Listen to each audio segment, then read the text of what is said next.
Hey guys, welcome to a brand new video. So today we're going to be looking at the new Akali rework. I'm going to go over abilities and stuff. It's not going to be the same as every other video you've probably already watched about this. I wasn't going to do it. There will be a proper video later. Just think of this like a bonus one. I really want to talk about why I think she's going to be pretty much permaban for a long time. I'm in the game, the same as Irelia, the same as Aatrox. There's this new trend I think the Riot are doing, which I'm not a massive fan of. Like, these champions look so fun. They're probably not that fun to play against, which is another part. But they do have a really interesting kit. They are really, like, they're going to be really fun to play. Irelia is really fun. Aatrox is fun. Akali is going to be fun as well. But that's kind of the problem. Like, when you stick so much in a kit, you overload it. And I think that means that they're just going to have to completely nerf the damage-wise. Make them not as good because they just have too many parts in their kit working at the same time, which makes it really, really difficult to balance. But we'll have a quick look and we'll see what you guys think as well. But that's going to be the main focus for me, at least, comparing it to the past few reworks and see if Riot's just going down a trend of making these champions a bit too cool, a bit too good, making them really interesting, obviously to try and increase the hype and stuff, but just making them not very practical to actually put in a game and balance them properly. But the first thing I actually want to look at, honestly, is I just want to say that the skins for this champion are insane. This is another reason why everybody is going to play them, because look at these skins. The Silverang one is absolutely disgustingly good. You've got the Nurse Akali as well, is really cool. The fire, this is a Infernal one, right? This is ridiculous. Like, she's actually on fire right now, like lava. These other ones, these like were kind of considered awful skins or just recolors, and now look at them. They actually look really cool. So this is why I love visual updates anyway, because I think the standard of artwork now in League and like the base skins and stuff like that are absolutely incredible. But let's jump into the abilities and we'll talk about why I think she has a pretty overloaded kit. So we're going to start with the passive. Actually, no, we're going to start with the stealth, because this is the most kind of controversial thing about it. She has this new mechanic called smoke. So that is the first thing. She's got a brand new mechanic in the game. You can't see her in that at all. Towers can't even see her. Watch this just very quickly. It's kind of what I want to call true stealth. So there's nothing that's going to be able to reveal her. Apparently Lee Sin's Q will be able to from this league that we had, but I'm not even sure about that. But it just seems like nothing else, like no sweeper, no control ward. So it's not camouflage, it's not invisibility, it's just literally smoke. I don't know what else to call the mechanic, but that's the first thing. She does have a brand new mechanic in the game, which is going to be pretty cool. Probably not very cool to play against, but this is the first thing. Whenever you hit an enemy champion with an ability, you get a circle, you get some move speed in the circle, and then when you break out of that circle, so when you just run out of it, as you can see, you get this little spinny thing like a lasso, and also you get a bonus move speed towards the enemy champion. That spinny thing means that you're going to have bonus range, you're going to do more damage as well, and it's also going to restore a little bit of your energy. So that passive already has 3 parts to it, by the way. This Q has 2 parts to it. Well, actually 3 really. But if you look, it's a lot like Aatrox kind of Q, if you think of it like that. Has this kind of sweet spot at the end, which is a new thing that they seem to really be doing and have a hard on for, where this part is going to be slowing maximum range, and if you use it at full energy, it's going to heal you. If it's not full energy, you can use it again and it will just do the damage, obviously. So you have some sustain in the lane. At rank 5 as well, it's going to do extra damage to minions and monsters. So meaning if you actually max this first, which you probably will do because it's the main damage thing that you're going to have anyway, your wave clear is going to be really good. Then we have her W. You actually get move speed in this as well. It does form a ring around. It can go over terrain apparently as well, so it can go over here. You can kind of use it to nip over the wall, I guess, at the same time. So she can be revealed from, like, you can see where she is, but you couldn't target her or anything like that. So it works kind of like an invisibility, but it's like an enhanced invisibility, if that makes sense, because obviously with towers. One thing though is a tower shot. If you look, if she hits, this tower shot is firing, she re-enters stealth, but it still hits her. So you can't dodge tower shots with it, like a Fizzy, for example. You're not untargetable, you just can't be seen. So if you do dive somebody and you're going to take a tower shot, you duck into stealth, that tower shot is still going to hit you in the face, which thankfully is a good thing, I guess. But you can leave the smoke screen a few times to extend the duration of it as well, so it can last even longer. Now we get on to her mobility side of things. So we're going to go in here to start with, and then if she fires that shuriken forward, she flies backwards, and then she can reactivate it to fly towards that target. So she flies backwards, it gets her passive like lasso thingy for the bonus damage. I really shouldn't do this thing every time I talk about that. I don't know why I'm doing that. But she flies backwards, flies back in again. So that's 2 parts to it. Plus you get your lasso thing active as well, your passive damage. Now this is her ultimate. Very different. It's not an insanely high range 3 dash thing that resets.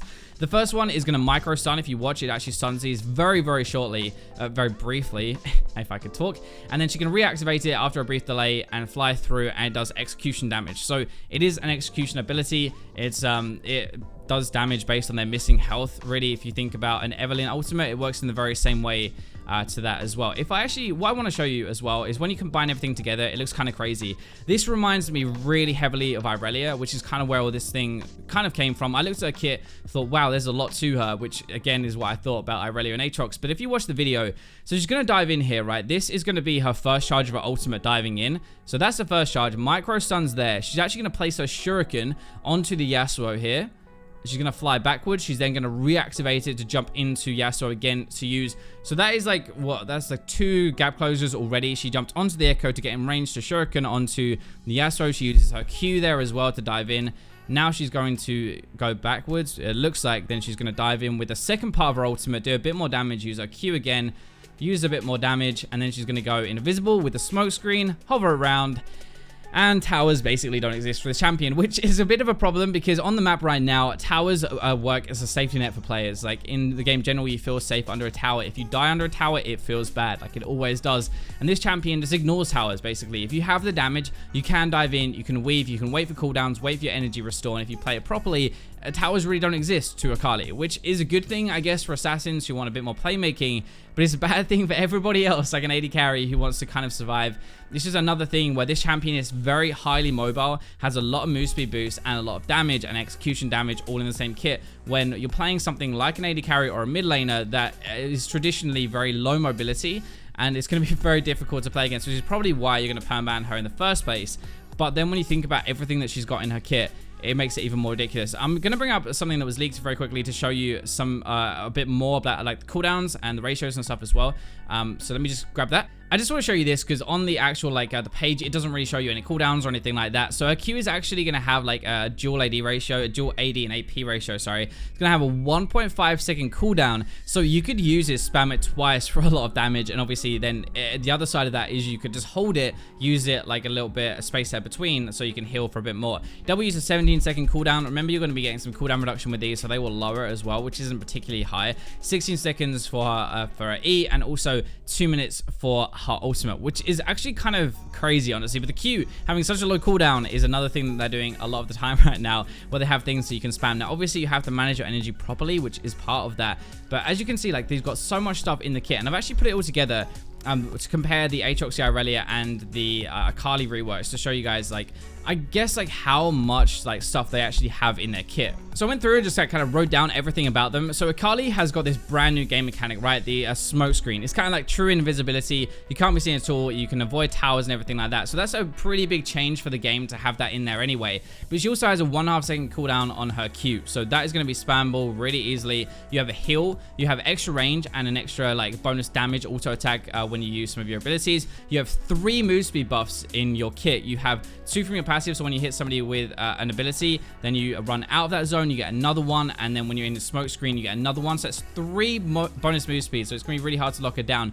You have 2 jumps on your E, 1 away, which you can use to dodge, and then 1 to jump back in, obviously, on that target. You have 2 jumps on your ultimate as well, so 4 gap closers, well, 4 mobility spells, dashes, I guess, if you want to call it that, 4 jumps in your kit total. You have a mini stun, you have execution damage, you obviously have a lot of base damage anyway in your kit. You scale with AD and AP. You have wave clear when you get your Q to rank 5, and you have short range constant poke. Now that is a lot for a champion to have. It's not just like a pure assassin like a Zed, whose pure job really is to jump in and try and one-shot somebody with an entire gear. That's what everything revolves around, right? That is his entire thing, and it's very easy to just like know what he's going to try and do. Akali has so many different parts, moving parts together, like to try and actually do things a bit differently, which is nice. And from a mastery perspective, like, you can kind of master Akali a bit better, but there are so many different parts to it. Like, how are you going to play against that? And that's why I think she's going to be permabanned, pretty much. But if we look at some of the others, Aatrox, one of the most recent reworks, and who is banned a lot of the time now, like in high elo, Aatrox and Irelia are permabanned at the moment,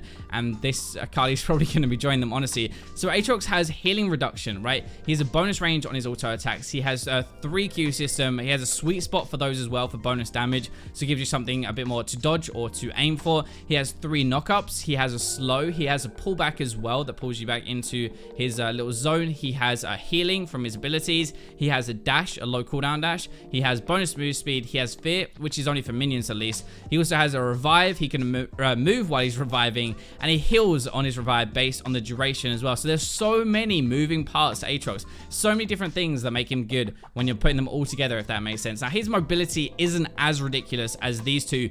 Closer comparison would be to Irelia, but Irelia has a stacking passive, and there are like 2 different parts to that passive anyway when you get to the full stacks, and when before that as well. She has the constant damage, she has the burst damage as well in her kit, she has bonus damage versus shields, she has the jump resets to minions, she also has jump resets to champions with the mark system. She'll have damage reduction, so she can dive in and then survive. She has a mini stun as well with her ultimate. Most people don't know that, but when it hits you the first time, it mini stuns you, which is why you feel like you have a bit of a delay before you can do anything, because you actually are mini stunned. And also she has a disarm if you go through there, as well as all the rest of her damage in her kit. So the point is, Akali is similar, following like a similar pattern to those other champions, where they have so many different parts to their kit, so much damage, so much mobility, you can't really get away from them properly. They're gonna be very like solo carry potential, if that makes sense. High damage, high mobility, high survivability at the same time. The 3 magic things that just make a champion kind of ridiculous. This is the problem. Like, I really hope I'm wrong, because I would love to see Akali like being played a lot of the time. I think this is a really cool kit. I think there is some potential to outplay. For example, like on her E, for example, you can dodge this shuriken. If you dodge it, she can't jump to you, right? So there is at least that part, so that's good. You can kind of try and flash, for example, her ultimate. It's not targeted anymore. You can use this to actually jump away. You don't even have to, because it's a dash like this, you could use her ult to escape. Obviously, you probably don't want to do that because that's low your damage, but you could do it. But you could, I wouldn't probably dodge that one, but I would try and flash this one, for example. So you can see she doesn't move particularly. Actually, no, she moves really fast. You're going to have to kind of like, the first one's pretty slow. You could dodge that one with the flash if you wanted to, but this one is, she moves really quickly with that one, which is going to make it a bit more difficult. You'd have to kind of predict that, but if you could dodge her second part of her ultimate, which is possible, then that's a lot of her damage gone at the same time. You could try and run away from her when she has her passive mark, so there is some counterplay. The problem is, I feel like she's going to just be permaban, because people won't want to play against her. 80 carries will not want to play against her for sure, because she has a lot of damage, but also she can run you down. This is a problem like that I think a lot of champions have right now. They're so highly mobile that I feel like even at the back of a fight, I'm not safe, because they can jump through my team and can still get to me at the same time. Akali could use her stealth, but we'll see when Akali comes out. I think she's really cool. I think she'll be really good. Really fun to play as well. I hope you guys enjoyed this little look. As it's just a bonus video for today. But yeah, I hope you guys enjoyed the video. Let me know what you think down below, and I'll leave you with the robots.